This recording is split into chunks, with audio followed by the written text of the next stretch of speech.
So yes, as Claire says, some of you will know me already from previous ones. I am Gareth Edwards. I am doing the second talk of Edwards Day here at IWMW. You have one more to come. I am the Gareth variety, which means I have directed Star Wars. I have also played international rugby. Of course, I've actually done neither of those things, but I've used both of them as excuses to get discounts in shops. So, obviously, the theme this year is looking to the future. So I thought I'd combine that with my own personal midlife crisis and go back to the past. So if the words 256 web-safe colours mean anything to anyone, this presentation is in that. But there's a very deliberate reason for this, and that reason is that I think to know the future, we have to remember where we came from. And we also have to know where our users, and when I say users in this context, I mean both our users of our websites and our users who request us to do work on their behalf within a university, where they came from. And those are two very different groups now. And this is really, the goal here is just to talk you through some of that and describe how that kind of influences how they request work and how we can use that to influence how they request better. So, as Claire has mentioned, we're using Slido for a lot of stuff today, including this. Up there is a poll right now. I would like you, if you have it installed, to go and answer that poll for me. Across all UK universities, what percentage of academic and professional staff are 25 or under? So this is everyone from the people who have kindly been moving your luggage to your halls today, to the people who normally stand up here and give lectures. So that is your poll for today, and we'll come back to that later. So quietly do that over the time while we're doing this. So, as I say, we're starting right back at the beginning here. What you'll see here is the University of Greenwich website. It doesn't look like that now, thankfully. Well, most of it doesn't look like that now. What you're seeing on screen there is it's actually a description of websites from a very old book I found. It's a very small directory of the internet, a directory of websites from about 1996. Now, actually, it was the earliest one I could find on my bookshelf. I do know I had one from about 1994. But we're talking kind of, literally when you wanted to get a directory of websites, you had a book that had a directory of websites in. But rather handily, it also includes this description of what a website is. A website is your company's special place on the internet. It is a place where you can use web pages to tell people everything they need to know. Many good websites have hidden sections to make things exciting. If you're on a website, don't forget to click your mouse on everything. You never know what you might find, and you might get ideas for secrets of your own. I think it's safe to say that's not really how we build websites now. But it's not just for comedy effect. That is a thing that very deliberately was a way we used to build sites. So we're going back sort of 20, 25 years here. I'm going to continue that journey here. This is the Space Jam website, which obviously was made when the Space Jam film was launched. Rather beautifully, this website is still online. If you want to use it, you can go and use it.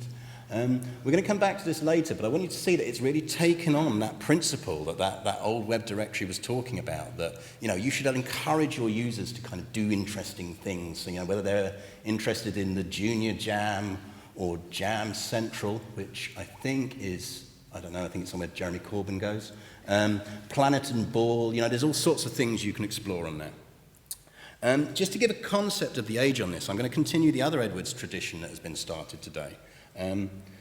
That's me when that website was made. I'm perched there on a very, very, very slick-looking BBC Micro with double disk drives. But that's as much to show you that when that website was kind of up and running, that was me at school. And even at that point in schools, you're talking 94, 95, 96, that kind of general era, we were still, I was at a good school, we still had things like BBC Micros in the office still that we were still using for things. Obviously, we had newer computers as well, but they were still part of what we were doing. And again, this is really important because what I'm trying to remind people in this room and remind them about us and our users is this is the world we came from. This is where we came from, and this is where our formative years of how we came to understand the web were formed. As a human being, the things that come to define your personal experiences and the lessons you take forward are often in your teenage years. They're the things that kind of go forward and define how you approach things, how you discover things, how you want things to be. Now, I asked a question right at the beginning about 25-year-olds. I'm not going to look at the results of that yet, but I want you to think now about those 20 people who are under 25 now, and in particular our own graduates and our own incoming prospects now. And within that context, remembering what I said about how people learn and how their formative experiences come in, what we're going to look at here is here are things that have happened in just the last 15 years on the internet. So this is the stuff that for our incoming prospects and our graduates now and our students is the things that have defined their life. But I want to show you how new some of those things are. So 2004 is when World of Warcraft launches, and Flickr's launched then as well. YouTube, Reddit, Bebo, hands up here who had a Bebo account. There you go, there's far more hands than you should ever see in a lecture room admitting to having a Bebo account.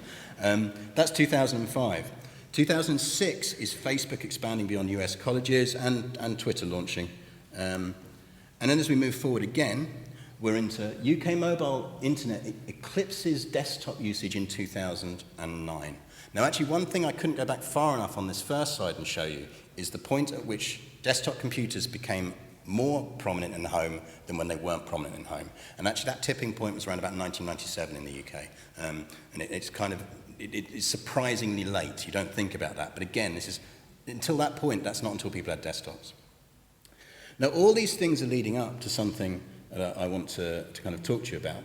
And that's really, I think, if we look at the poll results, let's see how many people think things. Hopefully everyone, but lots of people. So, we have got the spread on how many people in our entire industry are under 25 in a professional way. We got 5 to 10%, we got 5%, we got 10 to 20, 20 to 30, 30 to 40. Now we've got 36% going for 5 to 10, we've got 26% going for under 5, we've got 25, and we've got 10, and we've got 3. So that's cool. So you've still got a little bit of time to vote on that. You've got another couple of slides to vote on that if you're thinking about it. Let me flip me back. So while those last people are voting, I just want you to think about what we've talked about, the journey and the years and how it's changed in the last short term we've seen. And that defines how you engage with the internet. Now, if you are over 25, you chose to engage with the internet. For most people in this room, it was a thing we decided to do. We explored it. We wanted to do things. We discovered it. It was wonderful. It was a thing we found. If you're under 25, remembering back to those things that have happened in the last 25 years, the internet is just something that engaged with you. You never had a choice. It was just always there, and it increasingly became part of your life and always has been part of your life. But more importantly, websites haven't been. Your experience of the web is so much about the social and everything else. Social media as a term is probably coined about 1996. It doesn't really become a thing properly until you start getting Twitter, Facebook, everything else. It's an older term than you would think, but actually mostly that was to do with message boards and Bebo. Anyway, let's flip back one last time to the poll. Let's see what was winning out on our final bit on polling. So 5 to 10, 37% of you think that 5 to 10, that the percentage of academic and professional staff under 25 across the UK is that. So if you flip back, you will see actually how many it is. Only 3% of people who work in this entire sector are 25 or under. So when you think about how the people who are commissioning to do us work in our departments and elsewhere, those people who are asking us to do things, those people that we are trying to persuade to do all the things that David talked about this morning, about being digitally focused and defining how marketing projects are run. David talked earlier about the bias of analog over digital still and everything else. That's why that bias exists. And as long as that percentage is maintained, that bias is going to exist. And there are things we need to do as a group to encourage people to enter these roles and to do these things. But also it means that we need to start educating people as to how to help them overcome these biases and their ways of exploring the internet that they don't know they have. So your next question is now on screen. That's your next poll. You don't have to provide names and addresses. but there are your three options, and that is one we will again come back to later. So again, think of that context in the sense of what we've just talked about. The percentage of people who know how they want to interact, who our prospects want to interact with us, is less than 3% of our institutions. And we really have to manage how we do that, because the big difference in terms of how they act versus us is we come from a world that prioritizes exploration over information. That is our formative years on the internet. That is why you have the Junior Jam, the Behind the Jam, which sounds amazing. Warner Studio, the lineup. We would never use language like that anymore on a website.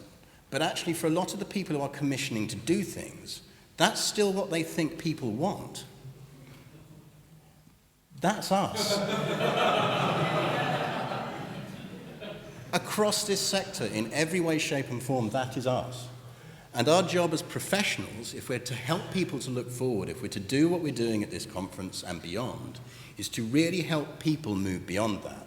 Now, obviously, I put the Space Jam website up there as an example. It's an extreme. I love the fact that it still exists, and yeah, seriously, go browse it. But there is not a person in this room who has not built that structure on a university website. That is on not just one university website. Think of all your research microsites. Think of your project sites. Think of your facilities website. Think of your HR website. They all look like that. And that's not because we want to build that. No one in this room has ever sat down and go, you know what I really want to do today is build an FAQ. FAQs are just an excuse to never have to say you're sorry. Oh, it's on the FAQ. It's just on there. Go look. It's just there. It'll be there somewhere. But those are the things that create this mass of web pages that as institutions we have, and that mass is bad. And what we have to do is move people away from having that mass. There's a rule that in 2016, Greenwich had 24,000 web pages. One of the first things I remember saying to my team, probably drunkenly, was that this should be our new rule. And I think it's a good one. We have 10,000 students. We could literally build them a personalized web page each, and it would still not come to half the total of what our web pages were in 2016. Now, we're quite good now. We've got about just under 9,000 now, and working with digital marketing across the board, we reckon collectively, I think we can get that down to a good half. Still about 2,000 too many to my mind, but we can get there. Now, obviously, websites aren't just about students. They're not just about our prospects. Sometimes we have to have internal content on there. Sometimes we have to allow for, obviously, Chris Guttridge, who's up next, has talked very eloquently before about remembering that one of our core users is also people like researchers and research groups, and they need things to represent what their groups are doing. And what I'm not saying here is that we shouldn't do those things, but what I am saying is we have to remember that the people who are asking for those things, the people who are sending you that Word document that says, hi, I need a new website, here is a Word document, it's got 20 pages in it I need, that actually they're coming from that world of exploration and we need to encourage them out of it. Now, we've started to build up at Greenwich this kind of rule strategy, which you can absolutely, we're very lucky here. We have kind of the tech side and we have the digital marketing side, and we work together like a family, which means often we get on and sometimes we really, really don't. But it does work really nicely. And actually speak to them and they will tell you about what we've talked about, how we on a governance side will often say, actually, these are reasons we're not going to let you do something. And then they'll push back, and sometimes we'll say, actually, you're right, we'll do it, but mostly we say we're still not doing it. But these are some of the rules we use to help our users really start to visualize and change that behavior. Some of them are about bringing them with us, but actually an awful lot of them as well are really about turning around and stepping back and saying, no, sorry, sometimes we have to stop you first, because we know that until that demographic changes, until that changes over time, you're just never really quite going to get this. So rule number one is don't let users create pages. Just don't. There is no reason to ever let users create pages on your website, because if you create pages, they're going to be called About Us and FAQ and Meet the Team. And no one ever wants to meet the team. What they actually want to do is achieve something. your CMS users, that new page button is so shiny to them. They just want that new button. You know, why would you bother editing an existing page? You've got to think about the text on it. It's already talking to you about this thing they did in 2016 is coming soon, and if they edit the page, they've got to take that off. You know, all of that kind of thing they don't want to do. And there's a genuine mental overhead in saying I need to edit something that is greater than the overhead of just going, actually I can create something new. And getting rid of that and taking that away is a big thing. And that doesn't mean you shouldn't let them create content. There's a good talk tomorrow about taxonomy and how taxonomy works. One of the biggest things that you can do is define a good taxonomy and base that off of a principle called content types. Now, the way to think of this is if you're from a development background here, you will have probably made something known about object-oriented as an approach. So what you're doing here is you're defining certain things and saying certain things have properties. There is zero reason why you can't apply that to content too. Define an article, define an event, define a course, and say these are the properties it must have. And let users create those. They can create those, they just can't create pages. Because language matters. If you give them the ability to create pages, it's a free-form world on which they can list team members you want to meet. If you get them to write an article or you get them to create an event, you're mentally confining them to start thinking within a box that you need them to think within. It then also helps you because you can design layouts that support those things, you can use them better. And as I say, define that taxonomy. Work out what needs to be shared and what doesn't. One of the things we've worked hard to do at Greenwich is define a list of subjects that, in a shocking development, is actually based off of things that users search for. It's not based on what the department want to call something. It's not based on what the department thinks is a relevant category. It's based off of what our users looked for. That is a thing that applies across all our content types. Not everything does. You know, you don't need necessarily to have a date started on an article, but you do need to have it on an event. So these things are, you think about what's shared and what's not.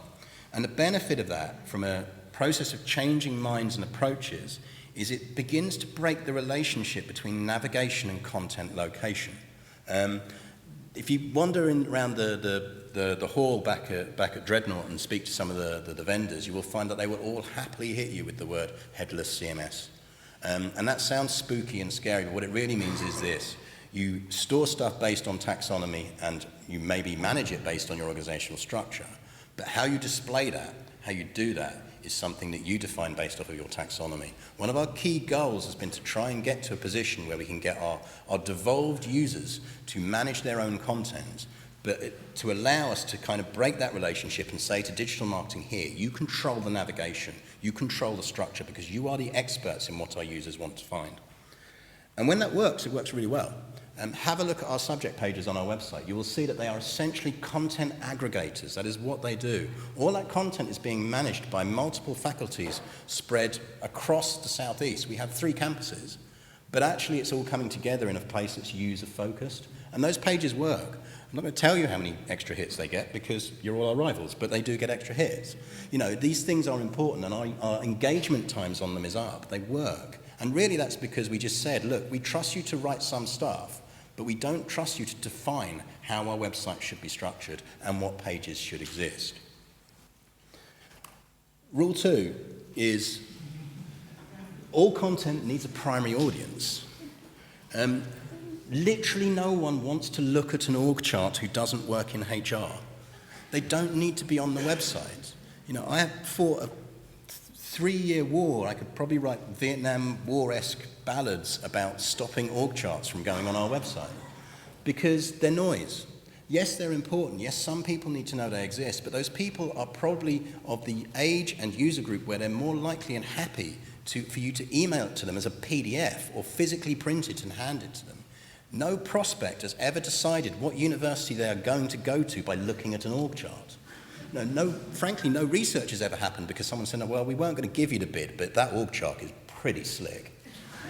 So force your audiences to define their audiences. Again, you define the audiences, and with all of your content types, you can then turn around and go, actually, this is who it's for. Now, again, back to our principle here of what we're trying to do is make them think in a way that will support creating content that is right for the under 25s, not right for themselves. And one of the things you're really trying to do is just force them to ask questions. And being able to force them to ask questions about who a thing is for is really, really critical. Because actually sometimes they get to a point, you hope, where they realize that even if they don't want to admit it, the answer to that question is themselves. And even if it's not themselves, if they say everyone, well, everyone is not an audience. It's not. You know, by all means, have a box on your website on their content type that is the tick box that says this is for everyone. Just make sure it never submits to anything. You know, give them a placebo field. If they want to tick the box that says everyone, let them. Just, it doesn't do anything because they can't be writing targeted content. Ask why that audience will look for it. You know, often we will find that people will say, well, actually, this content is for the general public.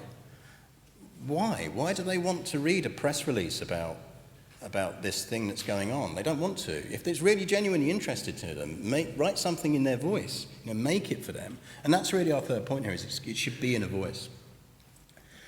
And what this means is sometimes you end up creating web pages that you don't expect you want to create. And this is good. This isn't just about not creating web pages. It's about working out where you really, really do need to create web pages. And one of the things that our digital marketing team have been working very heavily on and really pushing through with actually some of the content creators is to say, actually, we need a really good page that just explains to parents why their kids should come to Greenwich. You know, that's an audience that is going to use the website. That is who we should be talking to. If we're engaging them in different ways, we should be doing it in that way. Now, that causes interesting arguments, such as should you use the word child on the website? I'm sure if you ask my colleague Keith in the pub, he will tell you some of the other variants on child that we have been thinking of using instead, because we've been told we're not allowed to.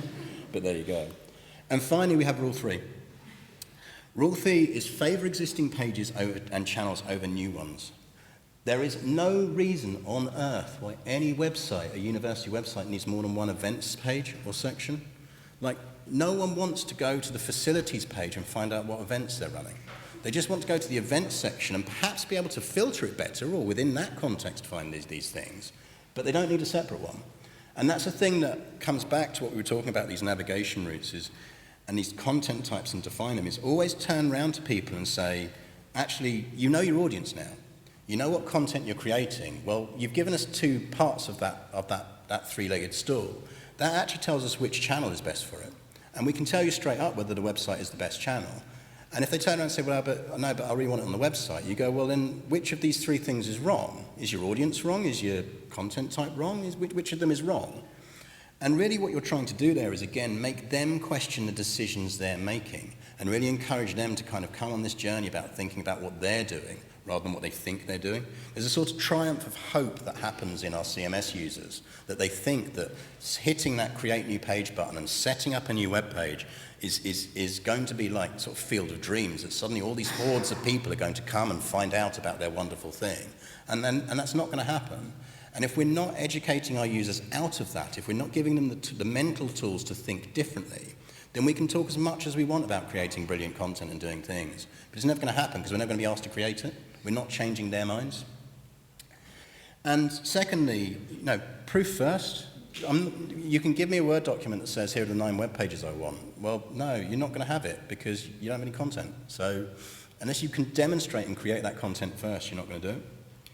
And finally, ask where that audience is going already. I mean, again, I use it in the context of events here, If what they want is a section that talks about some events, we can say, well, we've got an events section already.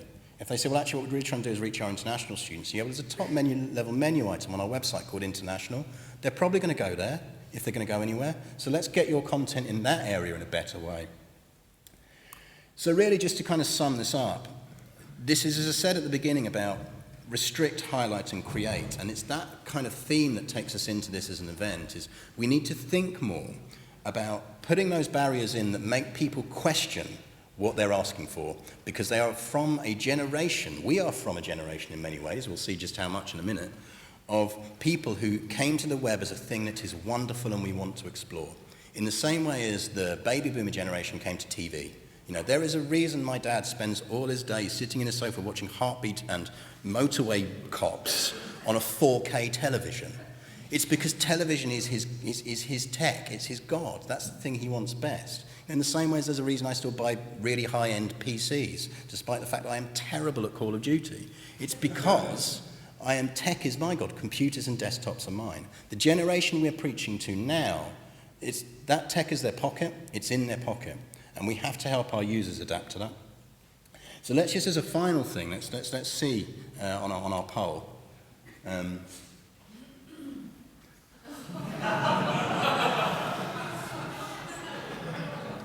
So my final message to all of you is, I hate to say it, guys, everything in this applies to you. It applies to all of us. And I think as much as we need to force our CMS users to think about this and question this, we do also need to always question it ourselves. And I do think actually genuinely one of the things we need to be better at is justifying why we need younger people on our teams. You know, sometimes we can get focused on saying we need the right skills. I think that's right. But sometimes we also need the right experience. And the important thing is to recognize that we don't have that experience ourselves anymore. And that's me.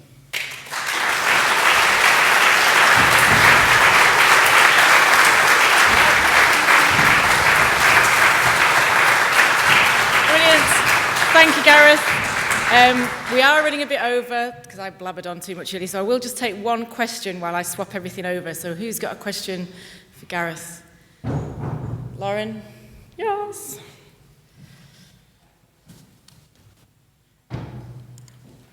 Mikhail Swamin, National Oceanography Centre.